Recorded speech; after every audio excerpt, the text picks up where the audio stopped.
La importancia radica en que ustedes van a ver formular para patologías tan disímiles como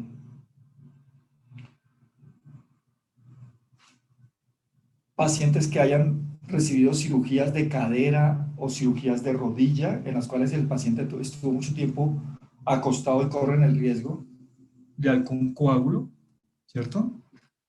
O para factor de riesgo cardiovascular en pacientes que tengan altas probabilidades de trombos por arritmias como la fibrilación articular. Entonces lo van a encontrar en gran cantidad de patologías. El primer medicamento es uno de los cuales más se ha utilizado durante mucho tiempo, durante muchos años. Seguramente a ustedes ya les va a tocar ya muy poco. Sin embargo, como todavía se sigue utilizando y desafortunadamente en nuestros medios a veces no tenemos otras opciones, entonces es bueno que lo conozcan. Y es la warfarina.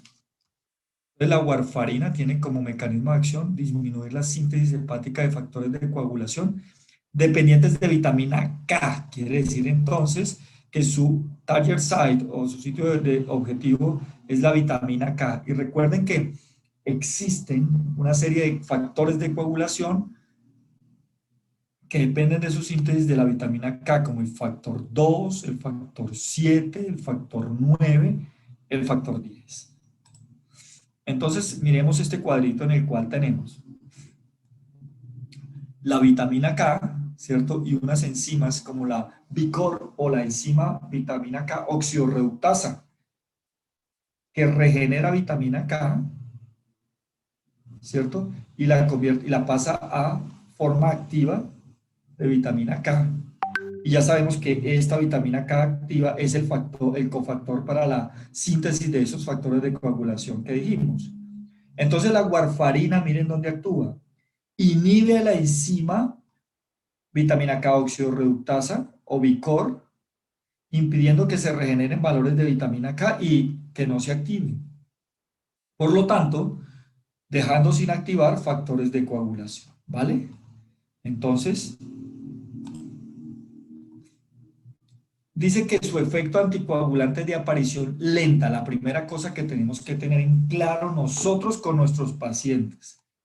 No hay acción directa sobre el trombo ya formado. Paremos un momentico. Mire, recordemos, el mecanismo de acción es actuando sobre la vitamina K, que actúa sobre en la síntesis de los factores de coagulación.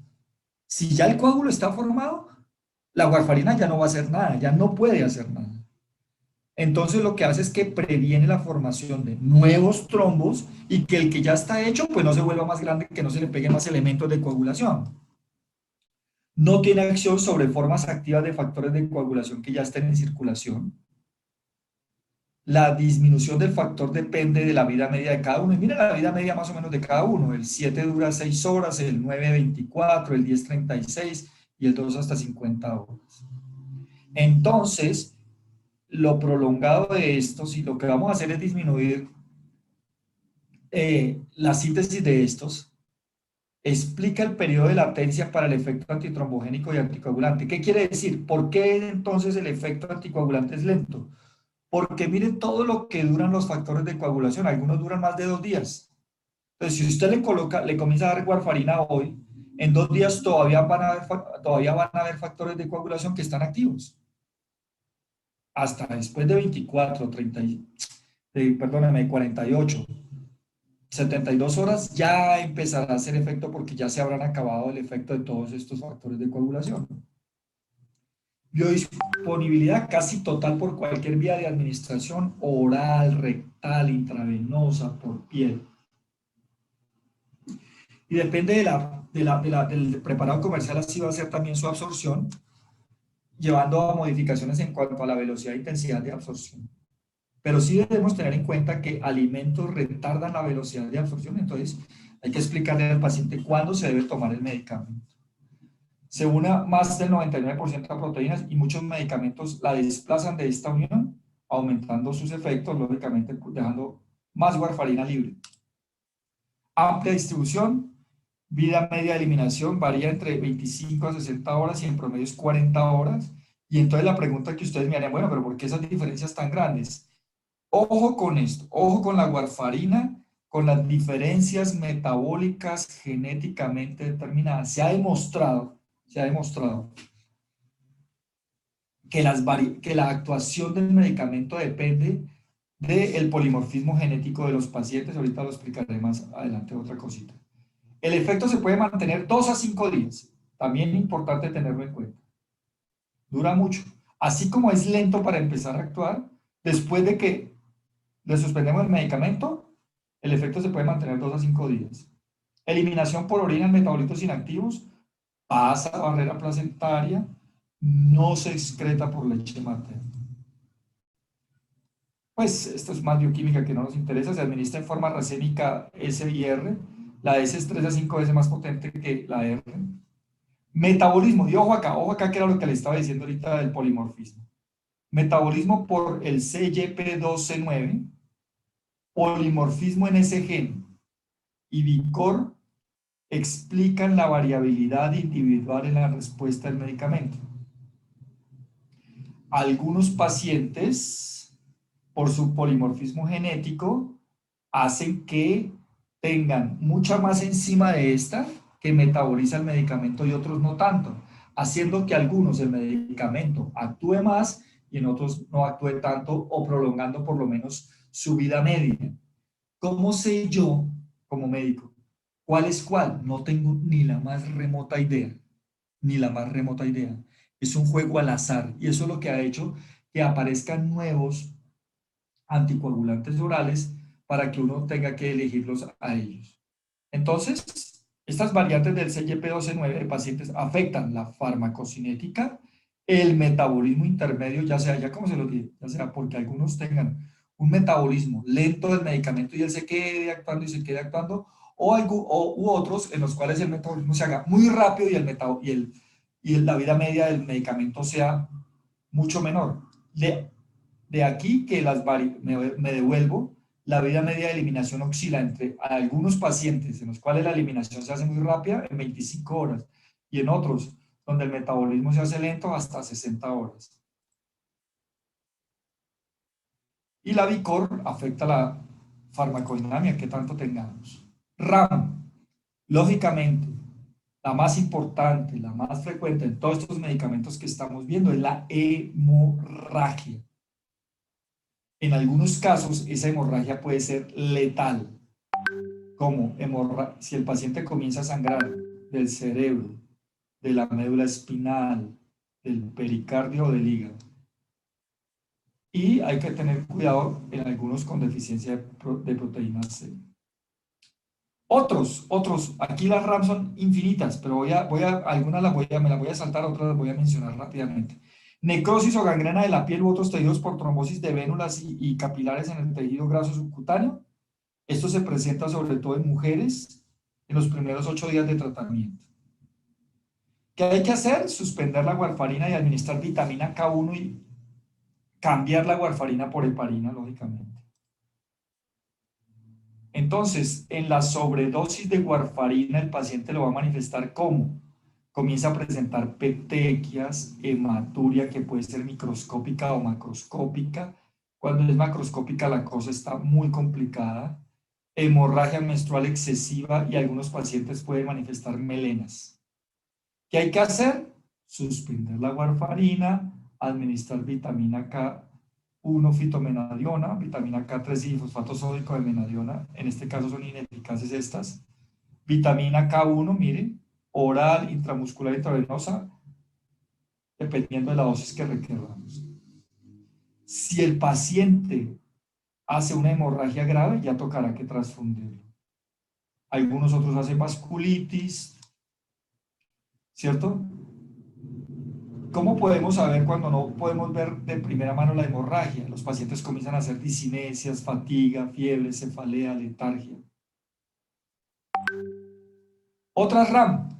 Aquí hay un mundo, no me voy a detener en todas estas. Ojo con los hematomas retroperitoneales, algunas afecciones dermatológicas, ¿cierto? Algunas alérgicas.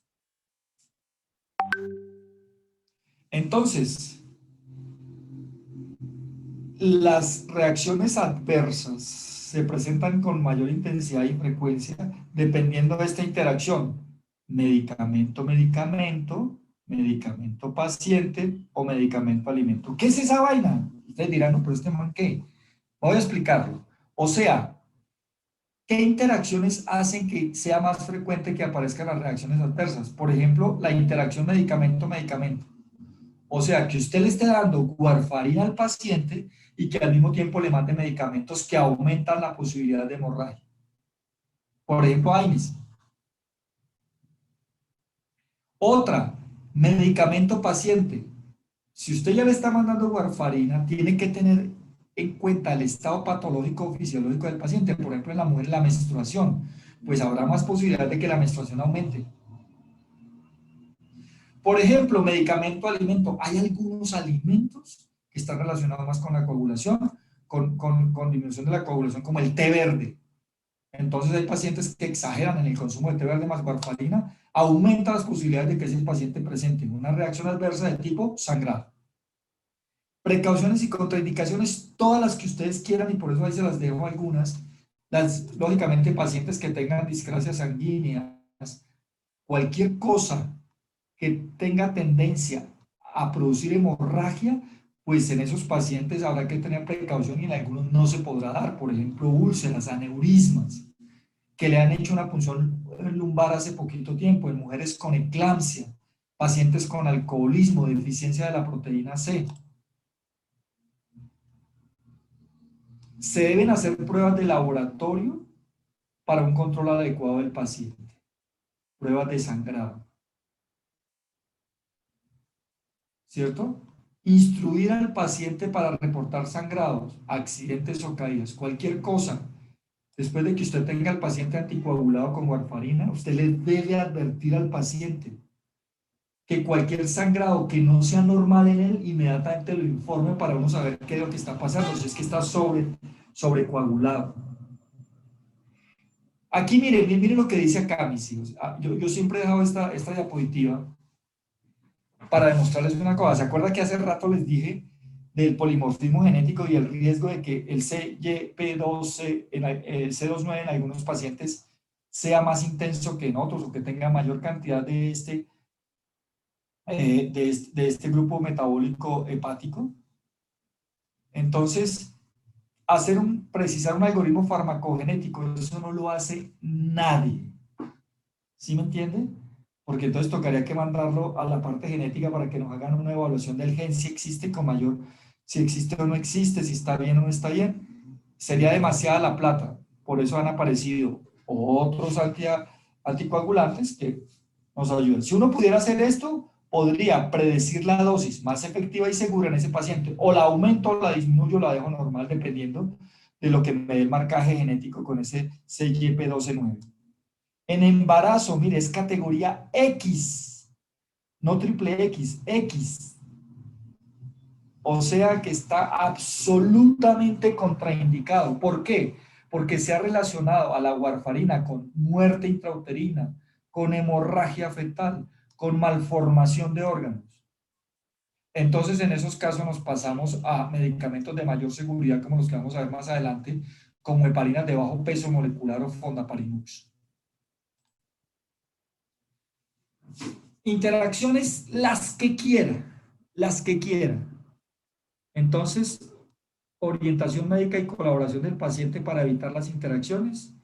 El efecto está disminuido con fármacos inductores del citocromo P450, en este caso el CYP129, con riesgo de aumentado por los que lo inhiben. Entonces, eleva niveles y toxicidad de anticoagulantes, colagenasa, deferaxidós, dotrecogin alfa y fenitoína. Y aquí viene todo este reguero. ¿Qué medicamentos aumentan los niveles de warfarina? Todos estos. Subrayo, acetaminofén, por ejemplo, alopurinol, por ejemplo, que ya lo hemos visto, amiodarona, por ejemplo, que ya lo hemos visto, antiagregantes plaquetarios, corticosteroides. Mire por aquí, ginkgo biloba. Y todos estos que... Mire, pare. La ingesta aguda o crónica de alcohol con disminución de la función hepática aumenta los niveles de warfarina. El tratamiento antibiótico que altere o suprima la flora intestinal inmediatamente hará, pues, que se eleven los niveles de warfarina. El ajo, la glucosamina, el ginseng, estando hablando de cosas ya fuera de la farmacología. Y hay otros que disminuyen los niveles de warfarina, antineoplásicos, antitiroideos, alaperpitán, que ya lo vimos, barbitúricos, resinas fijadoras de sales biliares, ciproterona, dicloxacilina, té verde, verduras, hierba de San Juan, ingesta crónica de alcohol sin disminución de la función hepática. ¿Qué hay que hacer entonces para estar prevenidos con el uso de este medicamento? Pedirle un INR como control farmacológico. Recordemos que 2 a 3 como valor es el margen adecuado. En prótesis valvulares se considera hasta 4, en pacientes susceptibles a warfarina 1.5 o menos. Y por encima de 4, si estamos dándole al paciente warfarina y el INR nos marca por encima de 4, tenemos un alto riesgo de hemorragia. Inmediatamente hay que suspender el medicamento y reevaluar qué vamos a hacer con él. Control cada día los primeros 5 días, después una vez por semana y una semanal o más espaciado, depende de lo que usted ya considere. Usos. Ustedes dirán, uy, pero con esa vaina tan peligrosa, ¿qué va a meter uno? No, a veces toca que, desde que usted lo formule con cuidado, no va a haber tanto lío frescos. Entonces, ¿cuáles son los usos? En otras palabras, ¿sirve para algo esa vaina o no sirve para nada? Vamos a ver. Miremos a ver. Tratamiento y prevención de trombosis venosa profunda y tromboembolismo pulmonar. Miren, allá tenemos una. Muy importante. ¿Cierto? Infarto agudo del miocardio que requiere anticoagulación crónica. Se usa warfarina después de trombolíticos y heparina. Esquemas que combinan ASA y otros antiplaquetarios. Fibrilación auricular para disminuir los riesgos de tromboembolismo pulmonar.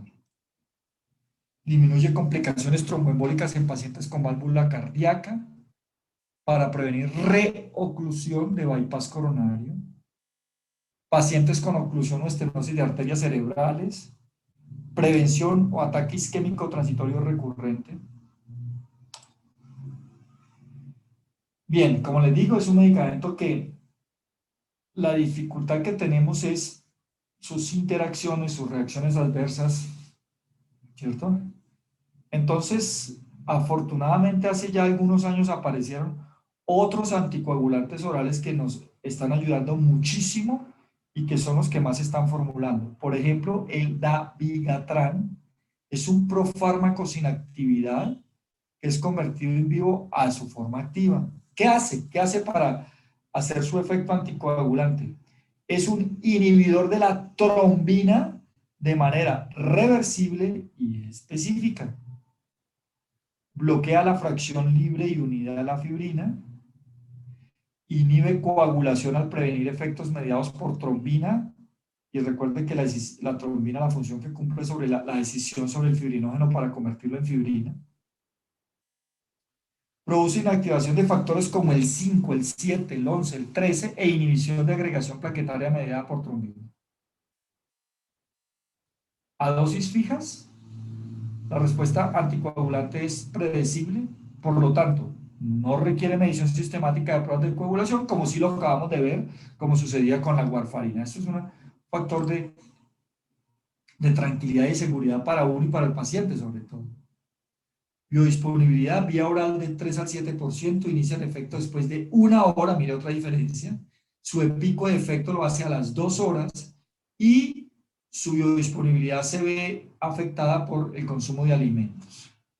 Se une a proteínas en un 35%, el etaxilato de este es hidrolizado a dabigatran, la forma activa por estelasas plasmáticas y hepáticas y después sometido a glucuronidación hepática, o sea, sufre metabolismo hepático. Excreción renal del 80%, vida media eliminación 12 a 17 horas pacientes que tienen falla renal y se puede extender hasta 28 horas. Hay que tener cuidado con eso. Reacciones adversas, como todos. Hemorragias. Primero, hemorragias, porque acuérdense que estamos jugando con la coagulación. Entonces la hemorragia puede presentar entre un 8 o un 33% y un sangrado mayor en un 6%. Hematomas, aumento de enzimas hepáticas, algunos pacientes hematuria, dispepsia, gastritis, anemia. En menos del 1%, edema alérgico, anafilaxias, equimosis, epistasis, hemartrosis. Disminuye el hematocrito, produce alteración de la función hepática, puede presentarse sangre oculta en heces y nos puede confundir pues con los pacientes mayores de 50 años pensando en un cáncer, ¿cierto? Hemorragia severa, entonces hay que producir transfusiones de plasma fresco congelado, glóbulos empacados. Es un fármaco que esta diapositiva ya tiene su tiempo, ya no es tan nuevo, porque ya lleva más de 5 años en el mercado, entonces ya no es nuevo. Pero sin embargo, aún sigue sin haber un activo específico por sus efectos, entonces hay que tener cuidado. Precauciones y contraindicaciones, hipersensibilidad. Lógicamente, pacientes que tengan en este momento un sangrado activo, pues no lo podemos anticoagular, o una falla renal severa, afecta la acción del ketoconazol, pacientes con prótesis valvulares. Hay que tener mucho cuidado porque como vimos acá, su excreción es renal en un 80%. Hay que tener que vigilar la función renal de los pacientes, suspender antes de cirugías y pasarlo a otro tipo de anticoagulación. Y en el embarazo es categoría C, o sea que es riesgo-beneficio. ¿Para qué sirve? Para prevenir eventos cerebrovasculares, en embolismo por fibrilación auricular no valvular, en pacientes que presenten cirugía de rodilla o cadera como profilaxis. Entonces, las cirugías de rodilla y cadera antes, sobre todo las de cadera, los pacientes debían estar mucho tiempo acostados. Aún hoy, algunos pacientes deben permanecer algún tiempo postrados. Eso aumenta las posibilidades de tromboembolismo. Por eso estos pacientes hay que hacer profilaxis dándoles anticoagulándolos para prevenir que no vayan a hacer un trombo, ¿cierto? Por el tiempo que van a estar quietos y terminen produciéndonos un tromboembolismo pulmonar. En las de rodilla también, pero ya no es tan frecuente. Las cirugías de rodilla en realidad ya ahora los pacientes los mueven mucho más rápido, afortunadamente. El siguiente es el rivaroxaban, muy usado, muy usado. Es un inhibidor reversible del factor 10 activado. Absorción oral biodisponible del 66 al 80%, unión a proteínas del 95%, metabolismo hepático, vida media de 5 a 9 horas, excreción renal del 66 y fecal del 28, o sea que es mixta, reacciones adversas, sangrados, profilaxis hasta en un 6% y en fibrilación auricular hasta en un 21%. Los pacientes pueden presentar anemia, trombocitopenia, algunos síncopes, hiperbilirrubinemia o agranulocitosis, que es supremamente extraño. Precauciones y contraindicaciones: hipersensibilidad, hepatopatía, hemorragia activa. Hemos dicho en todos que la hemorragia activa, ya sea por tracto gastrointestinal o por cualquier lado, pues inmediatamente eso hace que no se puedan utilizar. Pacientes que hayan tenido un accidente cerebrovascular en los últimos 6 meses, se debe definir con el especialista si vale la pena anticoagularlo o no, o se corre más riesgo. En embarazo y lactancia, no se debe mezclar con heparinas, con ácido acetil salicílico o con cumarínicos como la warfarina que acabamos de ver. Debe darse con precaución con AINES y clopidogrel y pacientes que tengan alteración hepática o renal. Usos: profilaxis, lo mismo por cirugía de cadera o rodilla, ya lo expliqué. En eventos cerebrovasculares, en pacientes que tengan fibrilación auricular no valvular por el riesgo alto de embolismo. Unos más nuevos, el apixaban, es un inhibidor específico del factor 10 activado. Prevención en tromboembolismo por cirugía ortopédica, lo mismo, biodisponibilidad del 50%, excreción renal, Y RAM, el mismo, sangrado, no nos hemos salido de lo mismo. Voy a hablar de otros medicamentos ahora que son supremamente raros de utilizar, solamente los voy a mencionar de manera rápida, ¿cierto? Pero que ustedes deben tener en cuenta cuando roten por medicina interna y sobre todo por hematología. Por ejemplo, la eritropoyetina, y ustedes recordarán la eritropoyetina fisiológicamente, es esa hormona que se produce en el riñón y que tiene efectos mitógenos sobre la médula ósea para ayudar a la maduración de eritrocitos, sobre el factor estimulante de colonias recombinantes. Induce este ya como medicamento, induce la eritropoyesis por división y diferenciación de progenitores eritroides comprometidos, induce la liberación de reticulocitos con incremento del hematocrito. La administración es parenteral, ya sea intravenosa o subcutánea. Su efecto tarda días y su pico se presenta entre la segunda a la sexta semana. Metabolismo parcial y excreción fecal y por orina en menos del 10%.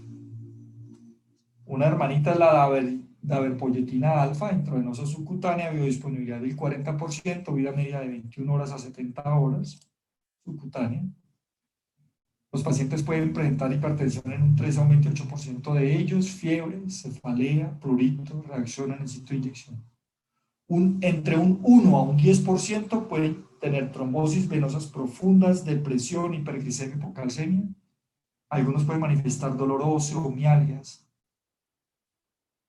Con ambos, tanto con la daverpoyetina como con la eritropoyetina. Con la daverpoyetina, edema periférico, angina, está relacionada con infarto agudo del miocardio, con sobrecarga de volumen o con tromboembolismo. Precauciones: hipersensibilidad al medicamento, pacientes que tengan hipertensión no controlada no se les debe dar, en embarazo de niños y lactancia tampoco, aumenta el riesgo de eventos cerebrocardiovasculares y tromboembólicos, y progresión y recurrencia de cáncer mamario, cervix, cabeza y cuello. Ha estado relacionado estos medicamentos. Usos. Entonces, ¿cuándo vamos a utilizar eritropoyetina o darbepoyetina? ¿Cierto?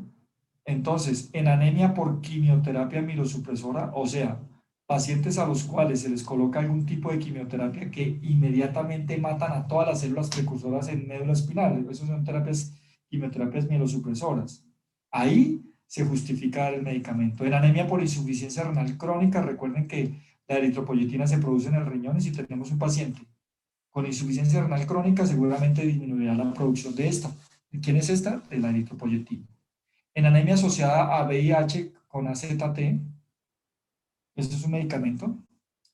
Niveles endógenos de eritropoyetina menores de 500 miliunidades por mililitro obligan a colocarle al paciente. ¿Qué le iba a sucedido? Voy a hacer un paréntesis antes de seguir con el drotrecogid. ¿Qué le iba a sucedido con la eritropoyetina? Que se utiliza como doping en deportistas de alto rendimiento, principalmente en ciclistas. Entonces, les colocan EPO, eritropoyetina, elevan los niveles de eritrocitos, captan mejor el oxígeno, mejoran su rendimiento. La proteína C activada o el drotrecogin, anticoagulante, antiinflamatorio y fibrinolítico. RAM, complicaciones hemorrágicas, lógicamente, precauciones y contraindicaciones, hemorragia activa, ACV, TEC reciente, catéter epidural, y se usa en sepsis severas, en donde haya CID. La antitrombina 3 de plasma humano, potente inhibidor del factor 10, de la trombina, del factor 9, del factor 11, del factor 12, y se usa en deficientes de antitrombina o en coagulación intravascular diseminada. Con heparina para disminuir dosis si se administra concomitantemente con ella. Factor estimulante de colonia de granulocitos, y ya nos estamos metiendo en drogas mucho más sofisticadas. Glicoproteínas que estimulan la proliferación y diferenciación de células ya mieloides, ya nos vamos de la línea, ya nos salimos de la línea de eritropoyesis a la línea mieloide, incrementa la función de granulocitos y monocitos maduros, y principalmente son dos, el filgrastim y el perfilgrastim. El filgrastim y el perfilgrastim son unidades formadoras de colonia granulocítica recombinante del filgastrin parten de 175 aminoácidos de la Escherichia coli para poderlo formar de manera recombinante. Induce el filgastrin ya es totalmente recombinante, induce e incrementa la producción, maduración y activación de neutrófilos, miren. Ayuda a la migración, fagocitosis y citotoxicidad. Ahí está el filgastrin subcutáneo intravenoso, vida media de 1.8 a 3.5 horas, y el pelfilgastrin, vida media de 80 horas, muchísimo, muchísimo más largo. ¿Qué reacciones podemos encontrar con estos medicamentos? Fiebre, petequias, rash, incremento de deshidrogenasa láctica y ácido úrico, esplenomegalia, aumento de la fosfatasa alcalina, epistasis, aumento, o se ha demostrado en algunos pacientes, infarto agudo del miocardio, arritmia, reacción en el sitio de aplicación. Otros rarísimos, eritema nodoso, osteoporosis, pericarditis, insuficiencia renal.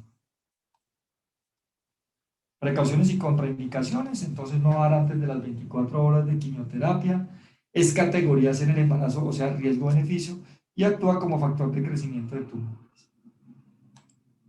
Usos, entonces, en cáncer no mieloide con terapia inmunosupresora para disminuir las infecciones, en leucemia mielocítica mieloide aguda, en trasplante autólogo de médula ósea con neutropenia severa y en anemia plástica, en todos aquellos en los cuales haya una disminución importante de mielocitos, principalmente de neutrófilos.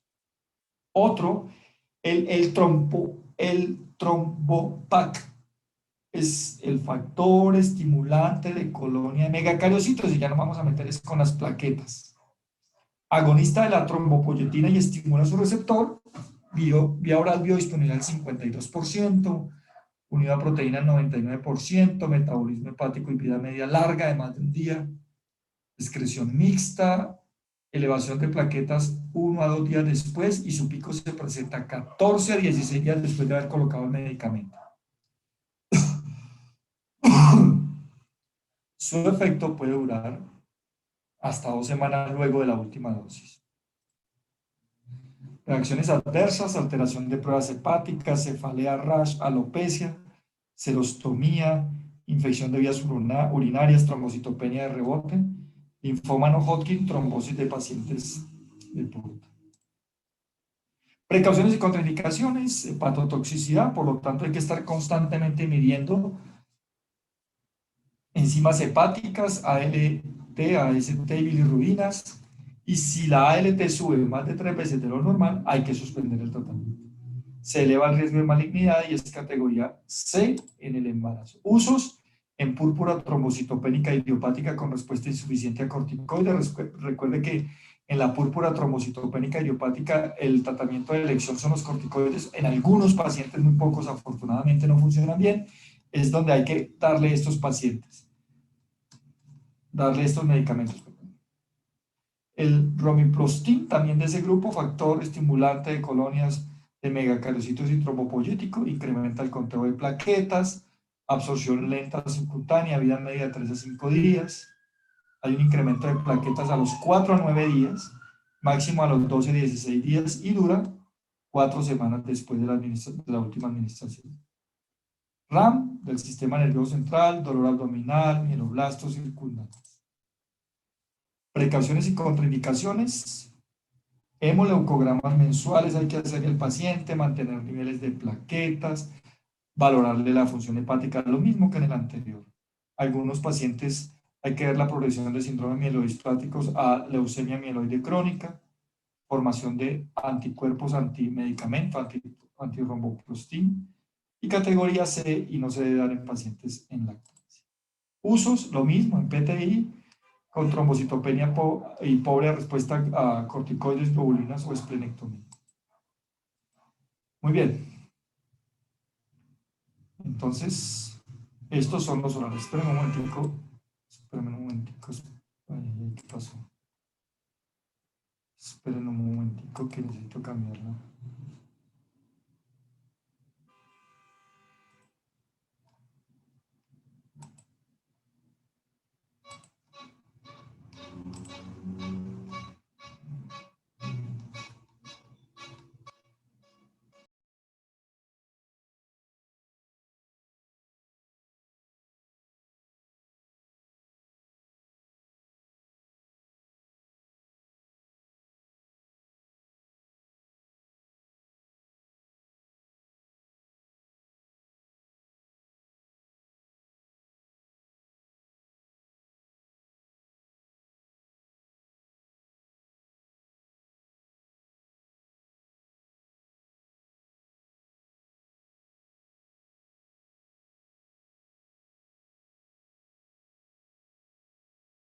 hablemos de anticoagulantes parenterales para hacer las preguntas respectivas. Entonces, de manera crónica, pues uno tendrá que utilizar anticoagulantes orales, ¿cierto? Pero hay momentos en los cuales tenemos que, como vimos en algunas de las eh, precauciones, debemos pasarnos a otro tipo de anticoagulantes. Entonces, ahí es donde hicieron su aparición los anticoagulantes parenterales. Estos, los anticoagulantes parenterales, se utilizan casi siempre en forma subcutánea. Subcutánea. Eso es simplemente para que ustedes recuerden lo que les dije que estudiaran. Recuerden que hablamos de coagulación como parte de un proceso mucho más amplio que la hemostasia y las dos vías, ahí está la intrínseca y la extrínseca, ¿cierto?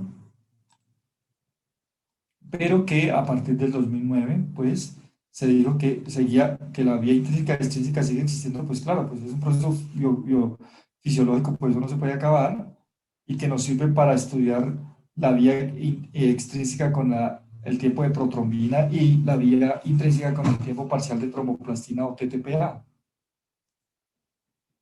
Pero que cambiaron algunos conceptos con respecto al funcionamiento de esa cascada.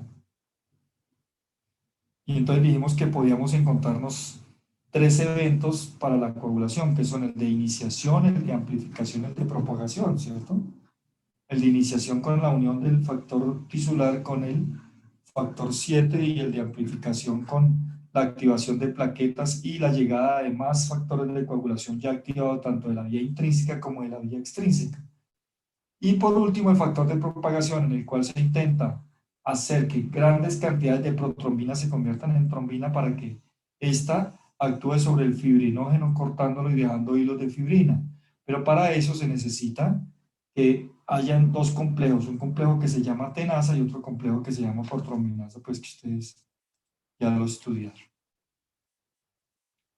Muy bien. Entonces, si hablamos de medicamentos de este grupo, vamos a hablar de heparinas, heparina de bajo peso moleculares y fondaparinux. La heparina, ¿qué diferencia hay entre la heparina y la heparina de bajo peso molecular? Simplemente su fraccionamiento como tal, pero su mecanismo de acción es muy similar, como lo vamos a ver ahorita más adelante, ¿cierto? Y sus reacciones adversas pues cambian un poquito más. Entonces, la heparina es obtenida de la mucosa intestinal del cerdo, el polímero del N-acetilglucosamina y ácido glucurónico. Cuando se fracciona, se vuelve más chiquita, se convierten dan paso a lo que se han conocido en los últimos años como las famosísimas heparinas de bajo peso molecular. ¿Qué tanto se utilizan? ¿Como cuáles? Como la enoxaparina, la dalteparina, la nadroparina, la bemiparina, la reviparina, la certoparina, la tinzaparina. De estas, las dos primeras se han utilizado durante los últimos años mucho, enoxa y dalteparina. Y apareció hace un tiempo, entonces, el fondaparinux, que es un análogo sintético de la heparina y de las heparinas de bajo peso molecular y mediador de la interacción con la antitrombina. Ahorita veremos entonces cómo es la vuelta. Bien, ¿cuál es el peso molecular de la heparina? 15.000 daltons. Biodisponibilidad del 30%. De las heparinas de bajo peso molecular, mire que fraccionamos a esta y entonces esta ya no tiene sino un peso de 5.000 daltons, con una biodisponibilidad del 90%. El fondaparinux ya no pesa sino 1.500 daltons, biodisponibilidad del 100%. Mecanismo de acción. Veámoslos aquí al mismo tiempo, el mecanismo de acción de todos. Primero, no tiene actividad anticoagulante intrínseca. Aumenta la capacidad neutralizante de la antitrombina 3, que se une e inhibe a la trombina y al factor activada. La heparina, sin ser fraccionada, la heparina solita, actúa directamente sobre la trombina. Las heparinas de bajo peso molecular actúan sobre trombina, pero también actúan sobre factor 10 activado. Pero si comparamos cómo actúa contra uno y contra otro, decimos que sobre el factor 10 activado actúa 3 veces más que sobre la trombina. El fondaparinux actúa solamente contra el factor 10 activado. Pero en conclusión, todos previenen la conversión del fibrinógeno en fibrina y ustedes lo entienden porque, acuérdense, yo les dije, pongan a leer la cascada de la coagulación, ¿cierto? Ustedes ya la conocen muy bien.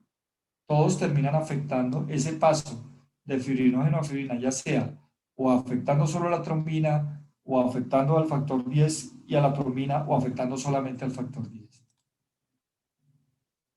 La heparina a altas dosis es la única que interfiere con la agregación plaquetaria. Los demás solamente actúan sobre la coagulación. Farmacocinética. La heparina intravenosa, su acción es de forma inmediata. Subcutánea actúa entre los 20 a los 60 minutos. No atraviesa placenta ni leche materna. Su una proteína es altísima, ¿cierto? Su vida media va desde los 30 a los 150 minutos. Y su eliminación se da por medio del aparato retículo endotelial. Las heparinas de bajo peso molecular, especialmente esas dos que le dije yo que son las que más se utilizan, que son enoxaparina y dalteparina, su efecto subcutáneo dura entre 1 a 2 horas. O sea, el efecto para producirse se produce a las 2 horas, perdón, y dura hasta 12 horas el efecto. Su metabolismo es hepático, su excreción renal. Mire la diferencia con el fondaparinux. Absorción subcutánea también, unión a proteínas amplia, vida media de 17 a 21 horas. Y su excreción es de tipo urinario. RAM, como todos, si se acuerdan, ¿no? Hemos visto, desde los antiagregantes plaquetarios, pasando por los anticoagulantes orales, como dijimos, siempre hay que tener presente como primera reacción adversa las hemorragias, máximo con estos en los cuales estamos jugando con la cascada de la coagulación. Entonces, algunos pacientes también pueden hacer trombocitopenia en un 30%, que con heparina no es tan importante. La trombocitopenia con trombosis inducida por heparina se llama HITT, rara trombosis arterial y venosa. No es una patología frecuente, se ha documentado en algunos casos por ser tan especial, pues entonces se ha visto en ellos. En algunos otros pacientes, no es lo más frecuente, pero debemos tenerlo en cuenta, la necrosis de piel, gangrena de extremidades, embolismo pulmonar, también se puede presentar con ellos.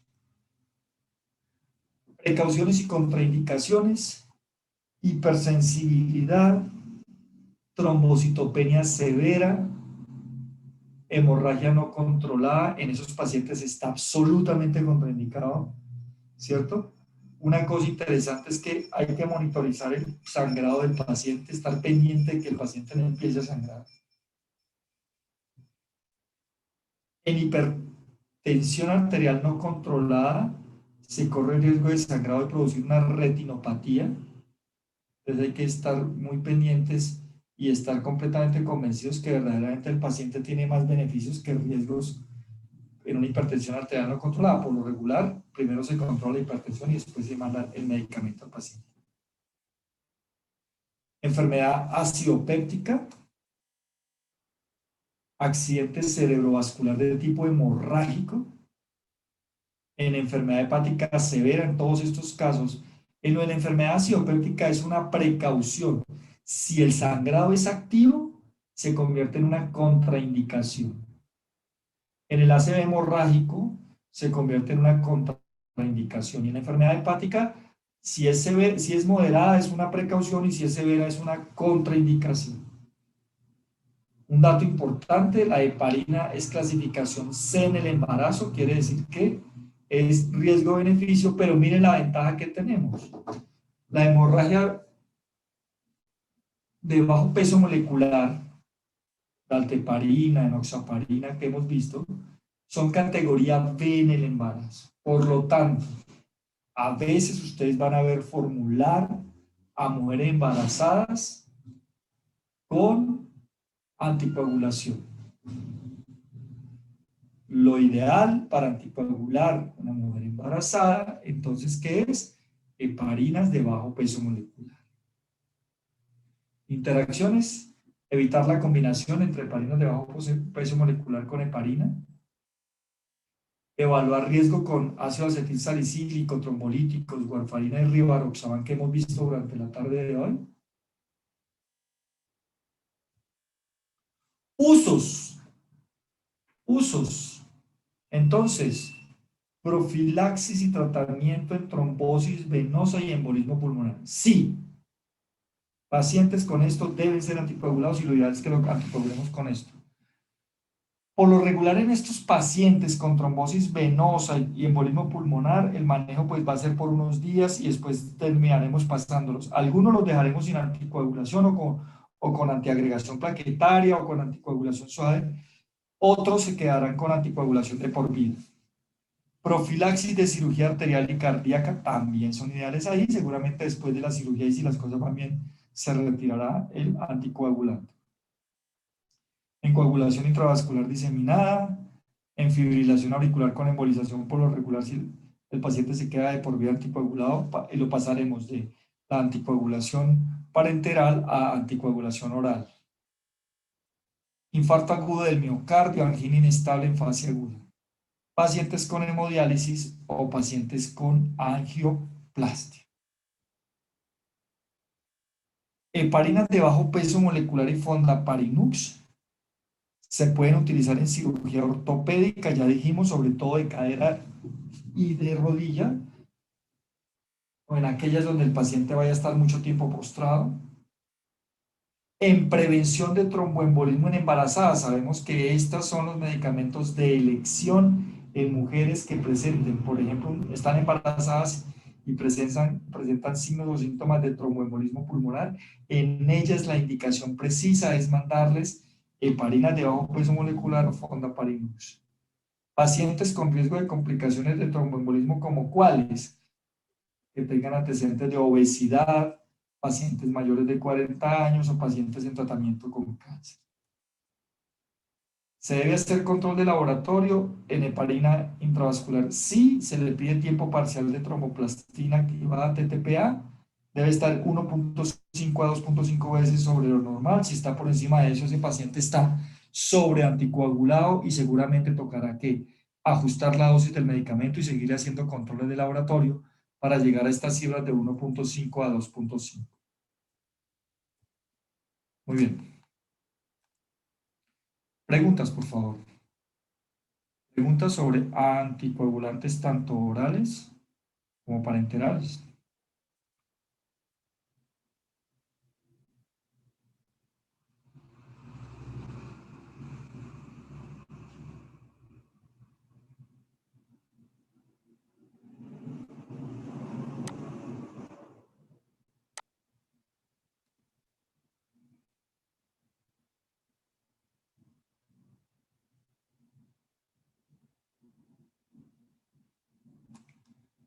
Listo, ¿no hay preguntas entonces?